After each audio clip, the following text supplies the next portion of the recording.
Hi, my name is Diana. I'm the program coordinator here at the Buchanan Area Senior Center. We're so happy that you're here with us today. For everybody here in the center, and for those who are going to be watching us in the future, you can watch us on our Facebook channel as well on our YouTube channel. And I'll get this one loaded up if all goes well. Give me a few days. I'm kind of behind. Vacation kind of threw me into spinning and now is on urgency, but I'm so happy to be here. I love what I do. And Jess Minks is our featured interviewee today. He's our vice president on our board. He's an amazing man. He comes with many passions, and we're very excited to get to know him. So let's get the show going. Jess, thank you for being here. It's my pleasure. Thanks for having me. Yeah, you and I, we've had many conversations, and Yes, we have. he's one of my favorite people. He's just very interesting and very giving. So, but let's start out about you. Let's talk about like your childhood and growing up. What was that like for you? Well, I grew up in southern Indiana. I'm Sullivan, Indiana. It's on the west side of the state, right up against the Wabash River. Coal mining country. My great-grandfather, my grandfather, and my father were coal miners. They tried to keep me out of it, but they finally had to give in after I was married and had a wife and 4 kids. I had triplet sons, and that's when the whole thing changed for them. It was okay to go to work at a mine when you got to support their grandsons and their great-grandsons, so they helped me get into the mining industry. I started working in the mines in 1970. Worked in the mines for 27 years, retired. My growing up time period was different in the 50s, late 40s, early 50s. I lived on the east side of the railroad tracks that went through the city of Sullivan. And that was where all the coal miners lived. That's where all us worthless people from the people on the other side of the track considered us to be, was those dumb coal miners over there. And I went to grade school.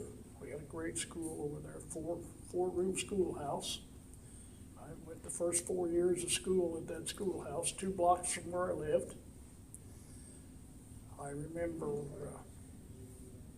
very plainly my grandfather and my father coming home from work, and I would be sitting out on the step after school waiting, because it just seemed somehow there was always a special little sweet treat in my dad's coal bucket that he carried his lunch in.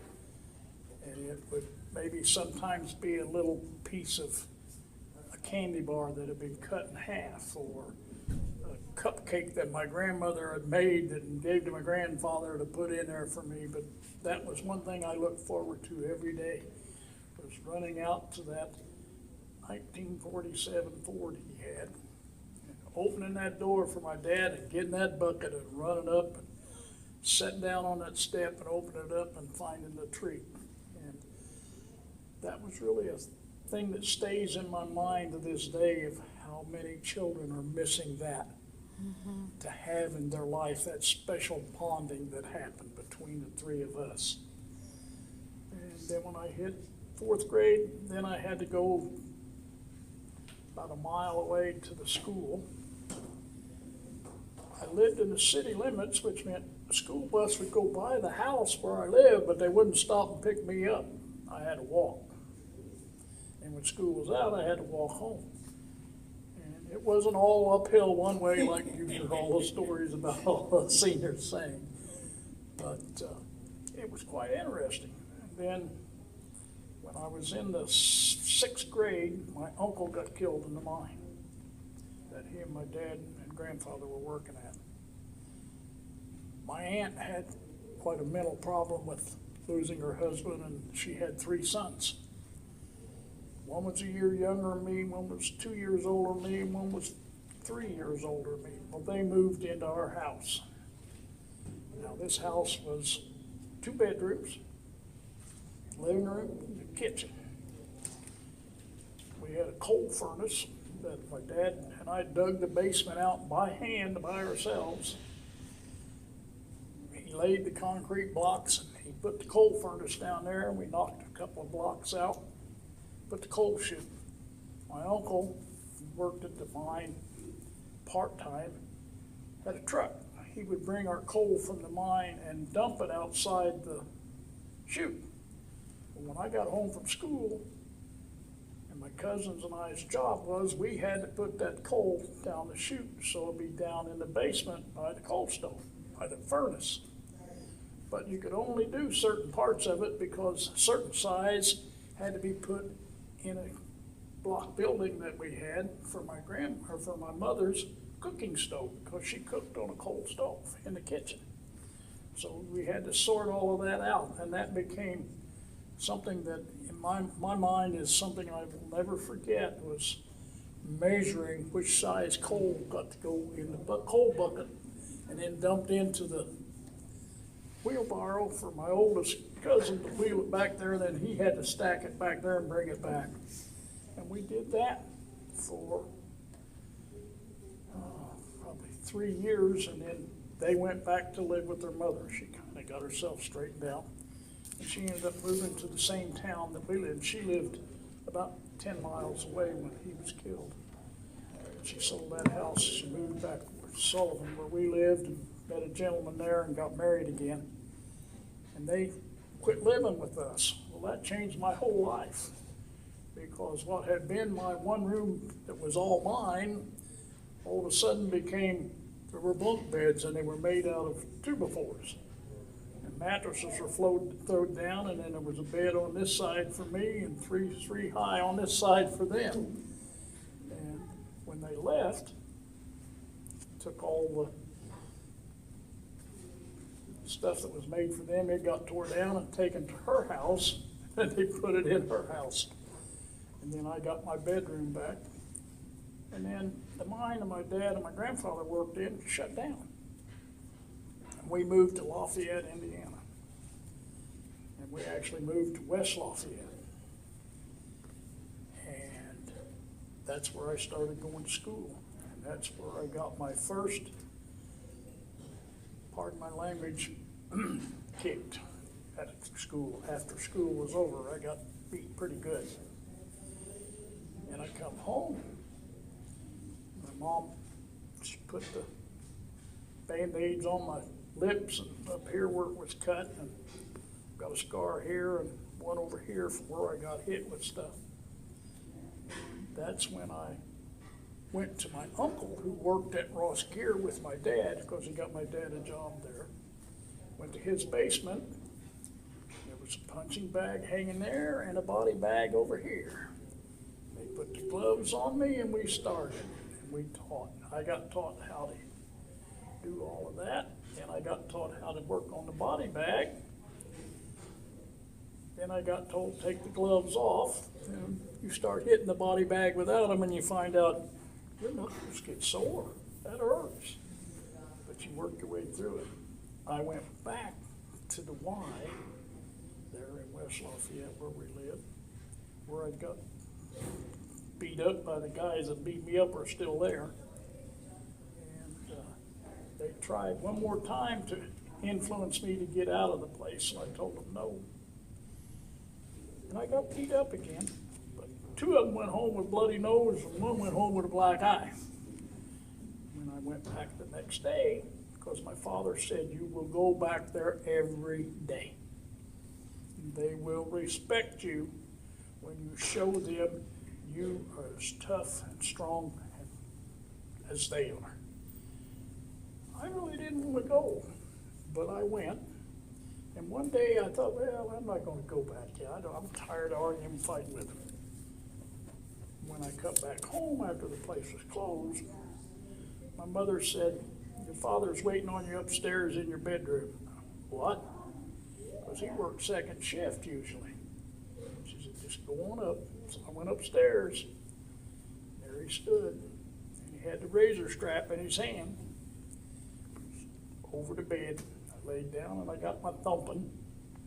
He said, when I give you something that I tell you to do for your own good, you will always follow through my advice.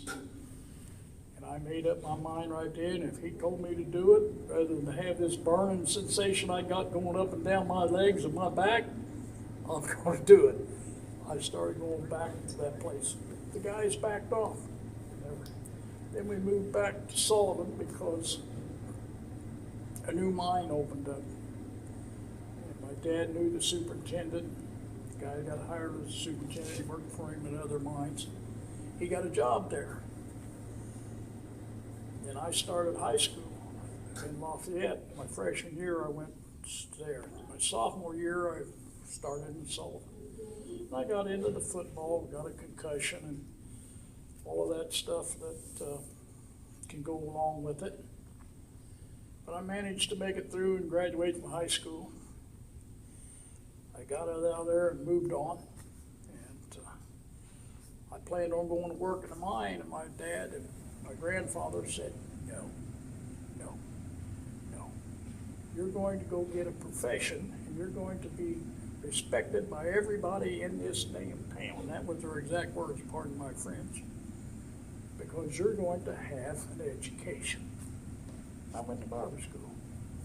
Got through with barber school, got married, had a 4-year-old daughter, and then the triplets come along, James, John, and Joseph. My mother convinced my grandfather and my father that I needed to go to work at the same mine my dad was working at. And I was living in Terre Haute, close to Indiana State Universities, where I was cutting hair. It's hard to feed a family of 5 when you're making $50, $60 a week, even back then. But we managed. Get a phone call from my dad, and he said, Saturday, I want you to come down. As soon as you get done at work, he said, you've got a meeting at the Legion with somebody from the mine that wants to talk to you. I went down.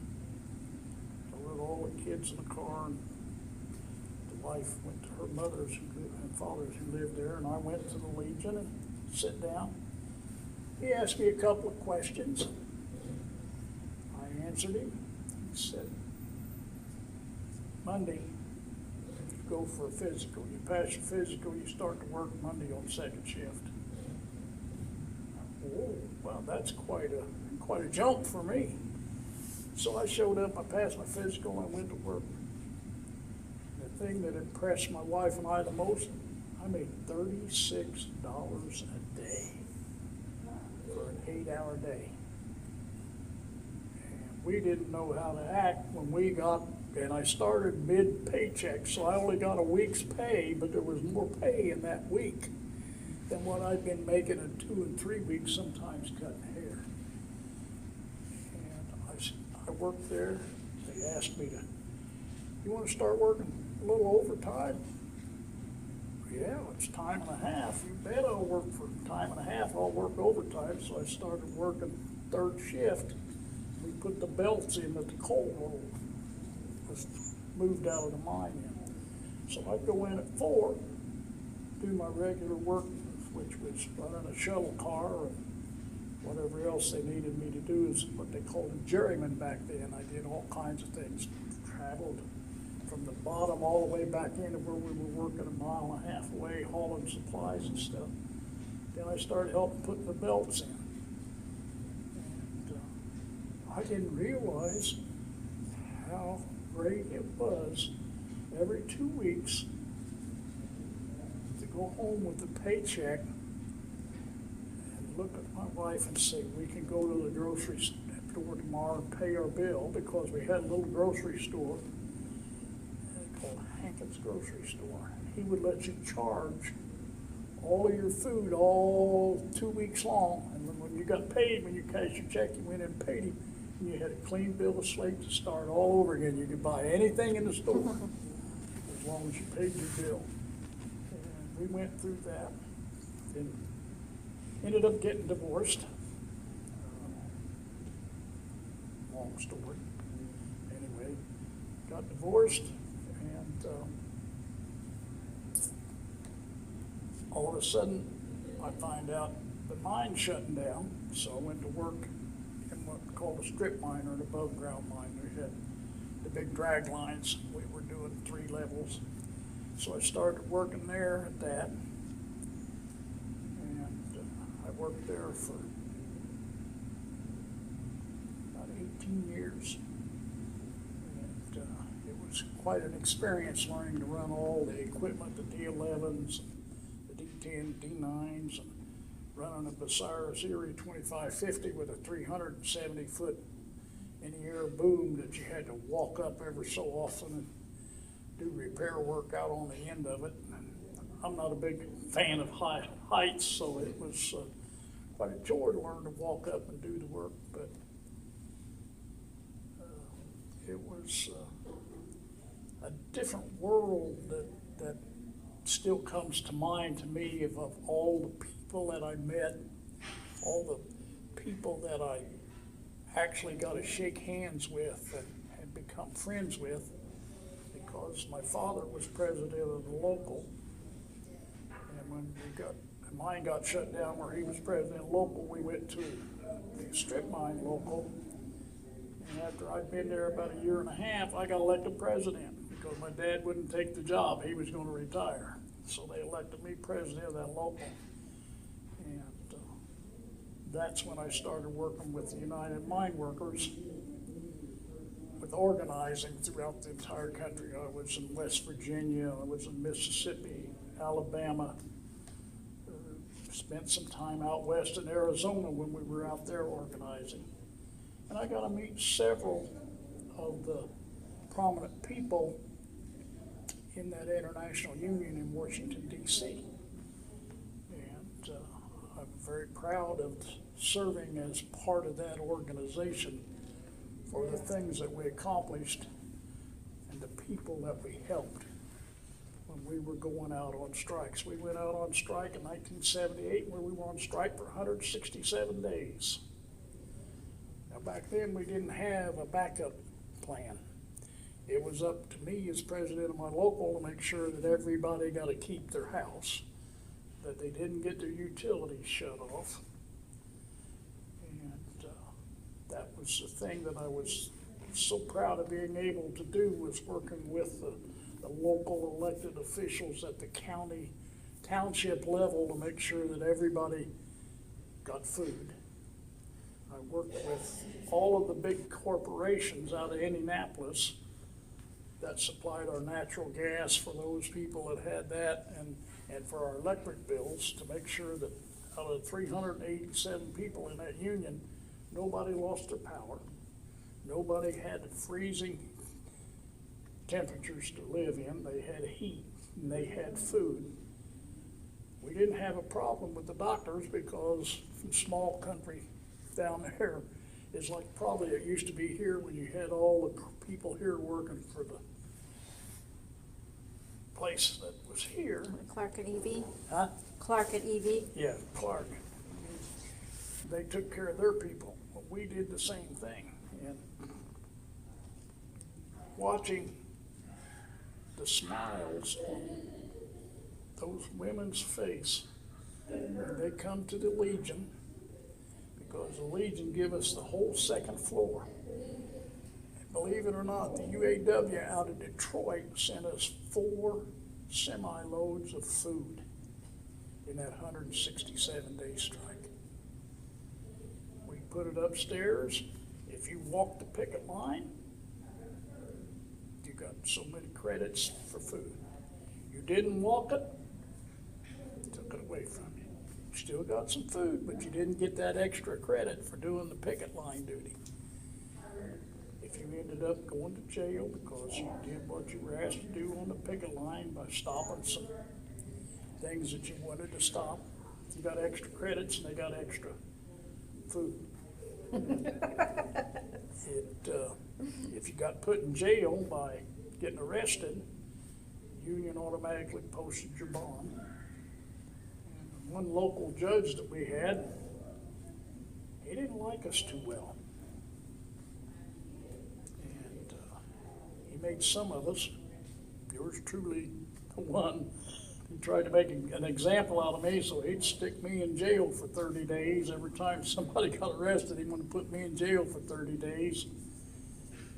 All of a sudden, he figured out, I'm not going to get reelected this judgeship if I keep this up, because there are 387 people out there in this that he works with, and you multiply that by 2, Then you multiply it by 3 and 4.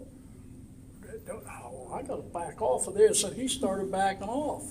Then if we get arrested, we get taken to the jail. And I happened to have had a crush on the lady that was the wife of the sheriff when I was in high school. And I knew him from high school. And it was to the point that I'd walk in and they'd walk me in and they'd say, you don't need to get the picture taken. Walk on through, go upstairs. The sheriff and his wife lived upstairs. We'd go upstairs, I'd sit there and drink coffee and talk with her while he took care of everything downstairs. He'd come walking upstairs. He said, you gotta cut it down to at least twice a month. You can't keep doing it 4 times a month. Jess, I can't keep doing this. I said, well, till we get this strike settled, you're gonna see me. He said, well, just when you come in, do your thing. I'd come back, go back upstairs, a little bit, he'd come up, put me in the sheriff's car and take me home. And when it was all over, I ended up having to pay a small fine. And I didn't get to go back upstairs at the jail anymore. I had to stay downstairs. He wouldn't want me back up there. So it was an interesting place to grow up. And as an adult, it was a very interesting place to live in and see the hardships. I remember when I was younger, my father and my grandfather took me out and they drove me through where all the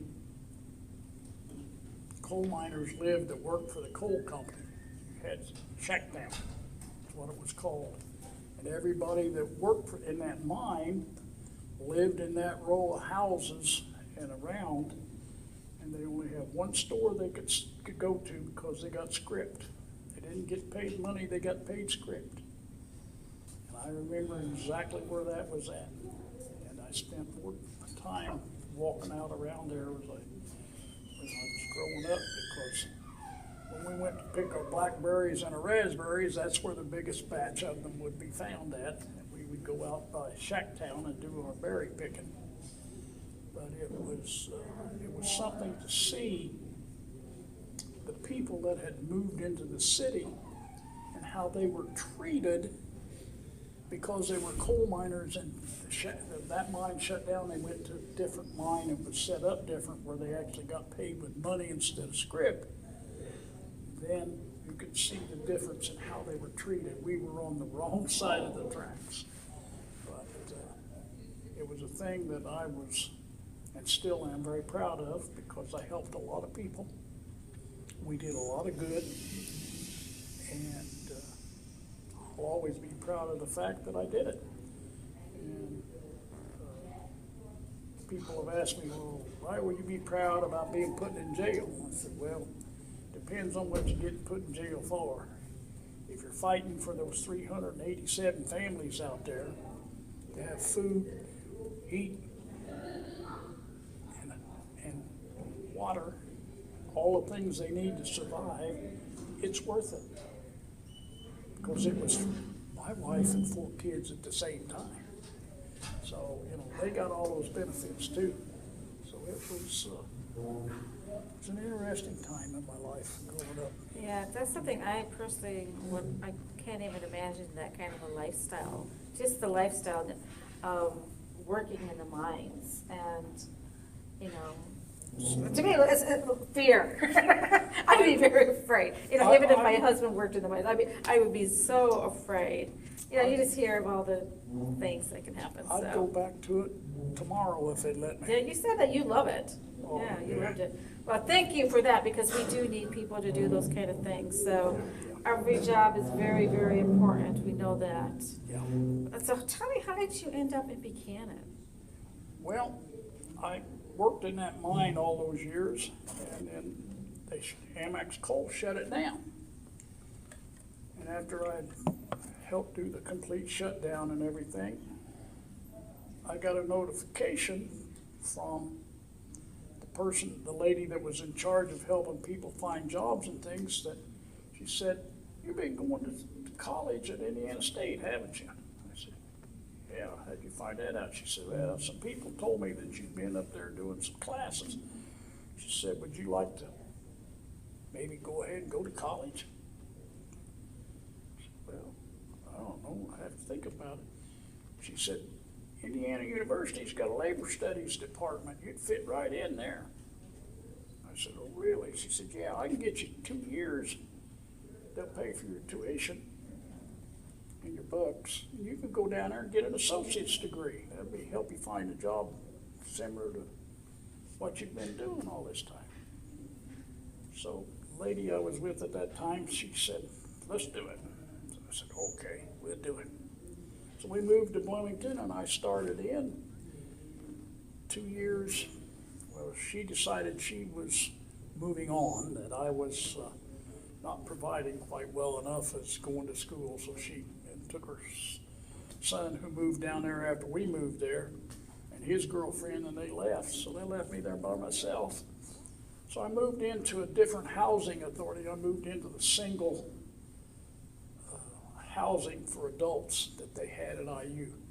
And I mean, I had a room that was very small, the whole little apartment. And one of the classes that I was taking was broadcast not only in Bloomington, but you could see it in IUSB, IU Fort Wayne, IUPU, because it was a new thing they had where you go sit in a class and it was just like this, but they would broadcast it to all of those. Well, my wife, that turned out to be my wife, was taking a class at IUSB. We got stuck on the same research team of 3 of us doing some research on something. So somebody come from the kids I knew at the school come and help me set my computer up that I got. And we were talking back and forth on the computer. But the funny part of the whole thing was, as I think back on it, the first class I walked into at IU, I walked in, I had my clipboard, my legal pad, and my pen. And I walked in and sat down, got there early. I was there, one of the first 2 or 3 people there. I'm sitting there, and the place begins to fill up, and it's a huge auditorium. And all these people are pulling these things out. They were the old-fashioned computer things they had back then. And I'm looking at them going, how are they going to keep up with that? So finally the AI come out and started the class, then the prof come out and started through it. And I realized real quick, you can't write fast enough to do all this stuff. You can't keep up. But he kept telling them where to go to get all the information and print it out. I'm going, you know, I've been here one day. I moved in to this place the day before this classes started. So I get my computer set up. We're talking on it. Then my sons had moved to Rochester, Indiana, because some people I knew in the operating engineers got them a job at the big landfill down there on the 31. So they were there, so I was going to drive up for their birthday in March. And we'd been talking for quite a while. And she said, we're just an hour south of where I'm at. And I said, oh, really? She said, yeah. So we set up, we're going to have a date. We met at the Holiday Inn down there by 80-90, and I met her there in the lounge, and we talked for a while. I went back down for my son's birthday party. Got through all of that. Then all of a sudden we started talking on the phone, and next thing I know, I got my 2 years in down there. Lady says, you can go another 2 and get your bachelor's degree. I've got that set up for you. So I talked to her about it. She said, go for it. So for that 2 years, every other weekend, I was driving from Bloomington to Buchanan, from Buchanan to Bloomington. That went on for 2 years, and then after I got my degree, we decided that it was time to get married. Well, she had 2 sons in high school here at Buchanan. She said, you're not moving me out of here till they're out of school. So I come to Buchanan. There you go. And how did you hear about the senior center? Well, I got involved politically, locally, and a lot of the people that I became involved with, for seniors. And the more I was around them, the more I heard about the senior center.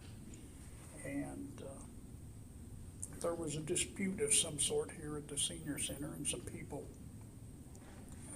resigned and didn't stay on the board. And a certain lady that's on the board now came to me and asked me if I'd be interested in helping her out with that. And I said, well, I don't know, I'll have to check with the wife. Well, she said, I've already checked with your wife. She said it's okay. So I said, okay. So that's when I came to the senior center.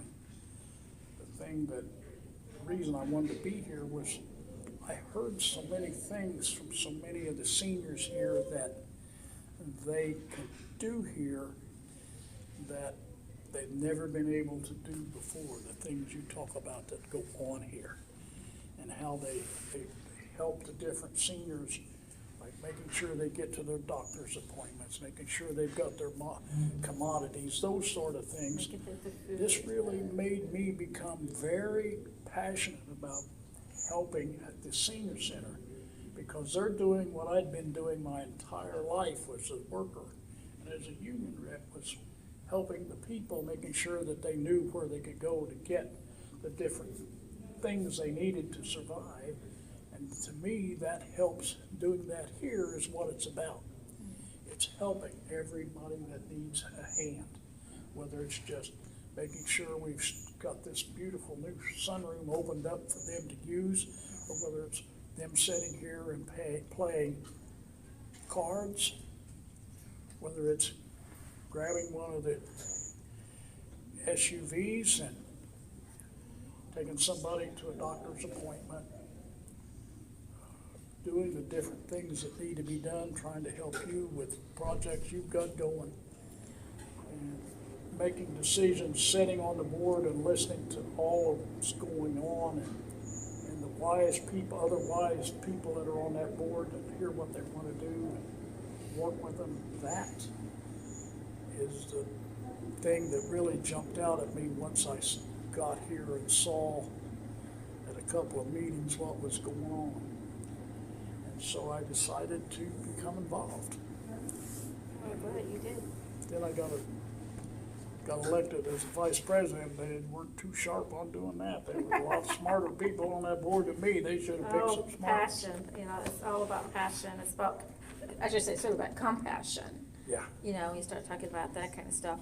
I know in a past conversation that Jess and I had, and, it was he really talked about his compassion that he does have for people who are struggling, and, and one thing I remember that our discussion was about people who worked in the industry, when the industry was very strong, the Clark people, the EV people, where they had these really secure jobs, and we were such a wonderful community. When Clark decided to, okay, we're gonna up this, and we're gonna take it over to North or South Carolina, Charlottesville, or wherever else they went to, that disturbed our community. And so you had families were used to a certain income and security, and now they don't have that kind of security. And how easy it is just for one person who could be, say, on the other side of the track, so to speak, what you were talking about earlier, how they can have this lifestyle, security, going to the grocery store and not worrying about if I have enough money now. Yeah. Now, because the way the economy is changing and our society is changing and the industrial era is changing, now, some of those people did not have it. And then you had people who were close to retirement, and they had all this planned, I work here and I do this. Well, that, of course, took the whirlwind and their plans. So that was part of one thing when we had that conversation that spoke to me as much as that compassion, that at any time, anything can happen to anybody. And it doesn't make them a bad person, a lazy person, a bad person. It just means that life changes. And so how can we work together as a community? And that's the thing that a lot of people didn't realize, that I realized, was when Clark left we also had a lot of small independent machine Yes. shops in Berrien County that employed a lot of people, that nobody really thought about that because, well, they've only got 9 or 10 employees. Well, but if you've got 50 places like that in 2 counties that are employing 9 or 10 people, that's a lot of families being taken care of. And all of a sudden, as I was getting ready to start getting involved here, I saw this compacted on top of everything else that had come down on these people. And the machine shops started going away. Now they're starting to make a comeback, but we still don't have as many as we used to have, and as many people getting the security and the feeling of, when I say security, feeling secure in their job and that they're going to be here for more than a year or 2, because they're looking at, uh-oh, guess what? I'm not 45 anymore. I'm pushing 60. Retirement's coming here. It's going to be quicker than I thought. Am I really prepared?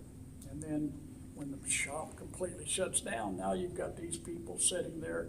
They've raised their kids. Maybe their children may be gone and may be working elsewhere.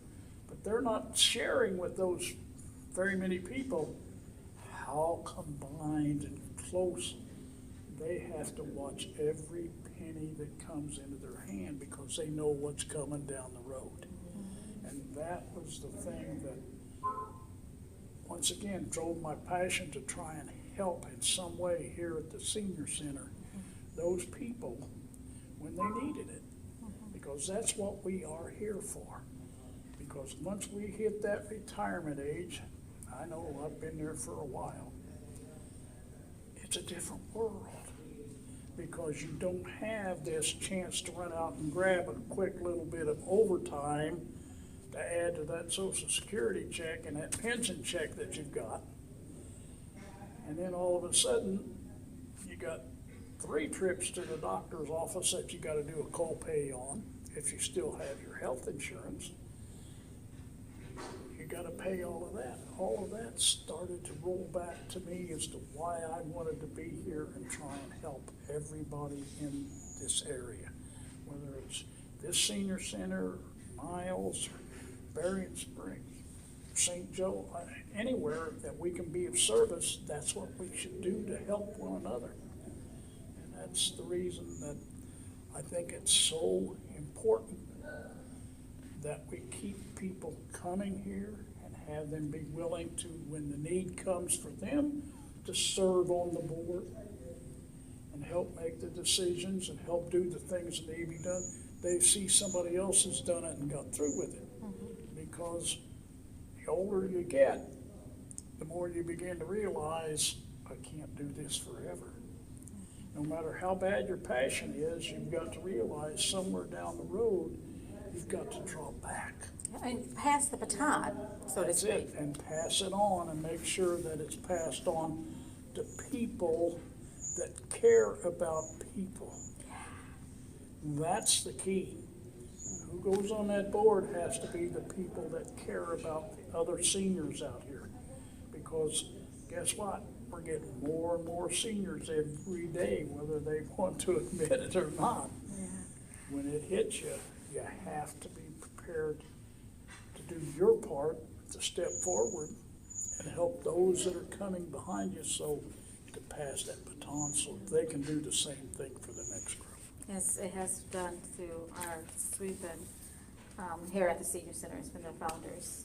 And for me, it's very passionate, and it fills my heart with joy, is seeing how the board cares and seeing how our patrons care for one another.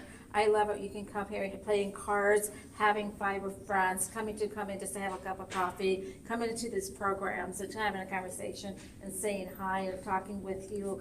I love that because it gives me the opportunity to learn. I know, like by talking with him, I get to learn about some of these things, and I get to say, wow, yeah, that is so true. I didn't think about it that way.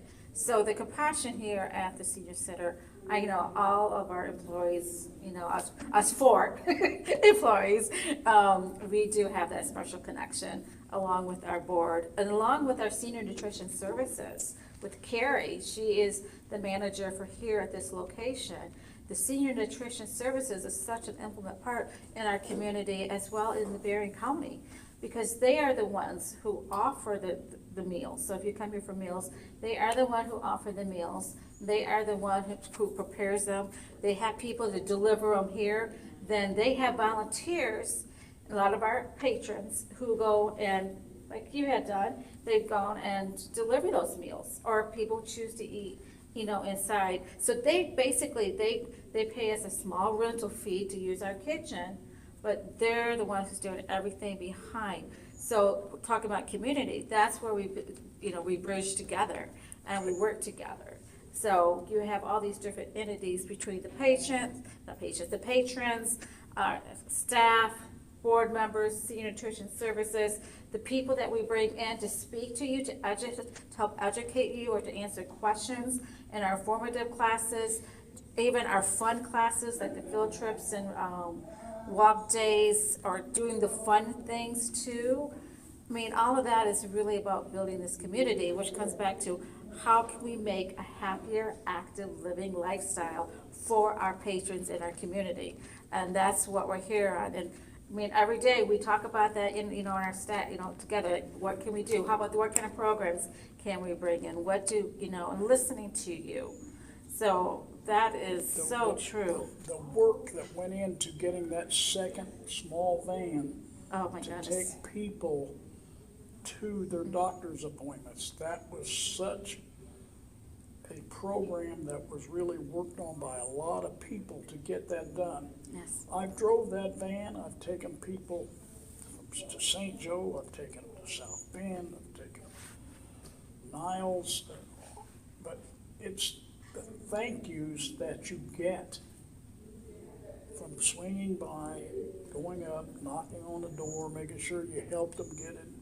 If they're in a wheelchair, you get them wheeled out, get them in the van, you put the chair in the back. Well, we don't, wheelchairs go through the Berrien bus. I just want to clarify that. Beg pardon? Wheelchairs go through Berrien bus. Right, but Yes.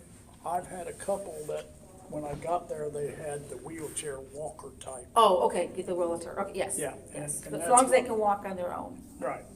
They can walk on their own, but they've got the walker, but you make sure you get them there, you make sure they get to the doctor, you make sure they get home. And the other part that a lot of people don't realize is the commodities that we put forward here. We do them monthly and quarterly. To deliver those to the folks that can't drive here. Right. That is the smile on their face when you knock on the door and you're standing there with those commodities, and you take them in and you ask them where they put them, and they tell you where to set them, and you set them down. To see the smile on their face and hear the thank you as you're getting back out, because you got to get them delivered that morning, because that afternoon you're putting them in the back of the cars for the folks to come pick them up. But to see the smiles on their face when you put those commodities in there, yeah, somebody else could be doing it, but it's just a real thrill to me to see all the smiles and the thank you from the people that are getting these commodities. And I think that's another thing that we do, that we have to put out there for the people. Come and fill out the paperwork to find out if you qualify for the commodities. Yes. The commodities for seniors is once a month, and then for all any family, no matter the age, is quarterly. Right. And Jamie is our office manager. If you have questions, she's the person that you need to talk about. She has the paperwork that can be filled out, and she can assist you on that as well. And then she'll forward that out to the right people, and they will look at that. And it's nice, like you said, that's another group of people, talk about community working together. We Yes. have, the county, there's different names for each, the monthly and the quarterly, and I don't wanna say them, I'll probably look at my notes here, but, they drop off the food, and then we have volunteers from our patrons here at the center who actually they have the big 6-foot tables, everything's on the tables, and then they box them up individually. So they spend a good, a day, half day? Right. Of putting those into the boxes. Then we do have a list that needs to be delivered, home delivery, and then we have another where people come here, they drive through, and then we give them their box. To me, it's doing the basics, feeding the people that need the food. And I've gone through the boxes, and it's not gonna be some of the fancy stuff that you see. But it's gonna be the basics that you need to survive and help. That's the key. And, it really makes a difference to a lot of people. To me, I'm proud to be a part of that. Yeah. There's a lot here at the senior center, and a lot of things you may not see, we don't talk about it a lot, like the commodities. We work with AARP on the tax services in the spring. We work with MAP on helping people with Medicare, Medicaid. So we have people who are trained, who are volunteers for those kind of things as well. We're always looking for volunteers, so if anybody want to volunteer, please, please, please, and thank you. But, so there's still a lot of the, backs, behind the scenes.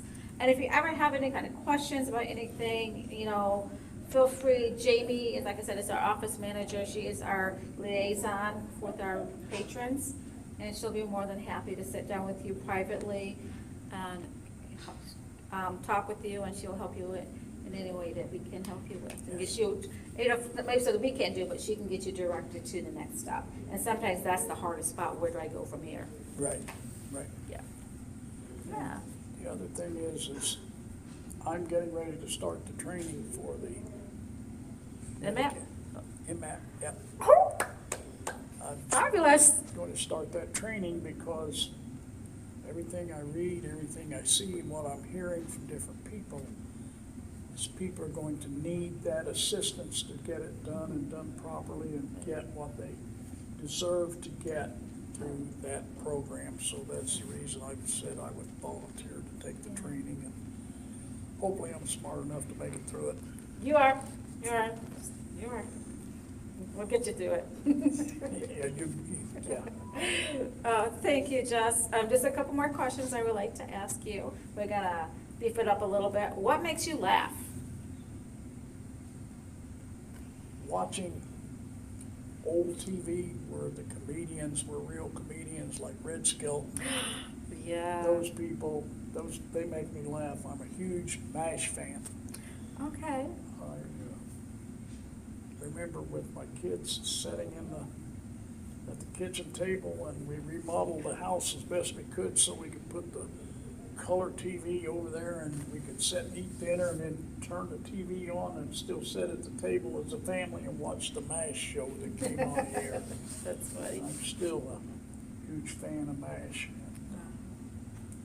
Very good. And the last question I have for you, what bit of wisdom would you like to share with all of us?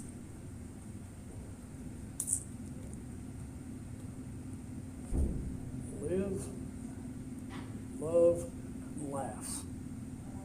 Do those three things to stay happy. The other thing that I would say, if you see somebody that needs help and you can't help them, find somebody that you think can help them. Helping the neighbors, their friends, your family, being straightforward and honest with them about the help you're trying to give them, and encourage them to live, love, and laugh. Laugh, love, and live. Whatever you can do, those three things, whatever order you can do them, they'll make your day and your year and your life a lot better. Amen. do that one. Yes, happiness is giving, and giving. My favorite thing is giving is receiving, and receiving is giving. So if you give, you're expecting a person to receive that. So that is a gift. And when you're receiving, you are giving to the person who's giving to you. So I think it's important to be a good receiver, as well as a good giver. A lot of people are good givers, but sometimes we kind of back off when it comes to receiving. So that's always saying, receiving is giving. So just remember that. And I just, talking about helping and inspiring and compassion, I want to bring up one more last time before we end the day, is about our program, People Inspiring People. Again, we meet the first Friday of each month at 11:30 in the library.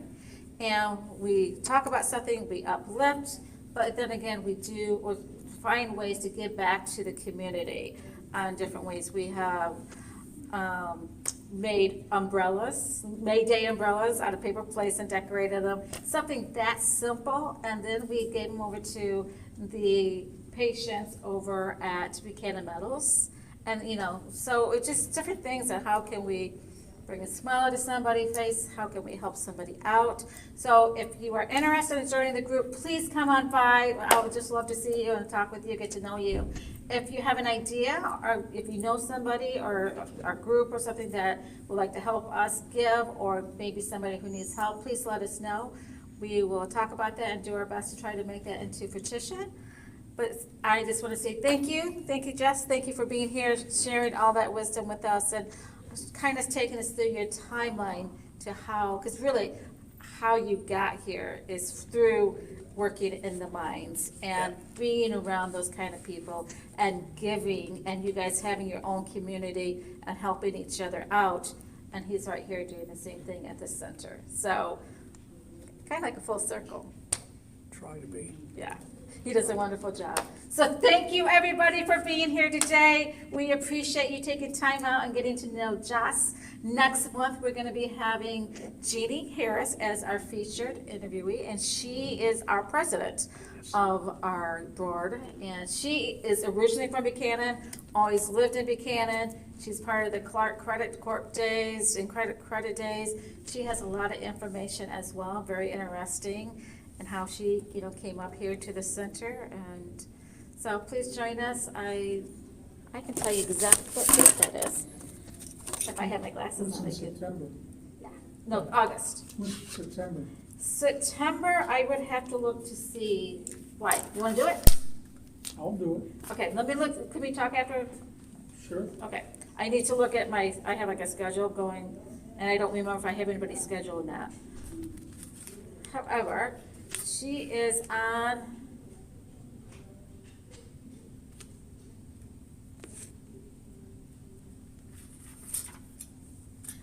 the first Friday of the month, on the 5th, at 2 o'clock. 2 That's o'clock right in on the the middle of 5th. throwing it in. Oh, it is, isn't it? Through the Hill Buchanan Area Senior will be there on Saturday from 9:30 to 4 o'clock. Come and get your cotton candy. I will be there the last 2 hours, I think it is. And I'll So see you thank there from 9 o'clock till 12:30. Okay, sounds good. We'll have a good time. Okay, any questions before we close this up? Nope. I think it's a very good program, and I think it's good. I think a lot of people don't understand what you guys do here. They have no idea. Well, and what goes behind the scenes, It's, the work that it's it does. just unbelievable. Yeah, yes. But we're very fortunate, we're very happy. I know personally, this is the best job I've ever had. I work with, I am so blessed, so happy, better than I could ever imagine. So I love it so much. I'm going to sign off and we can chat afterwards. Thank you so much for watching us online. You have a blessed day. Thank you, everybody.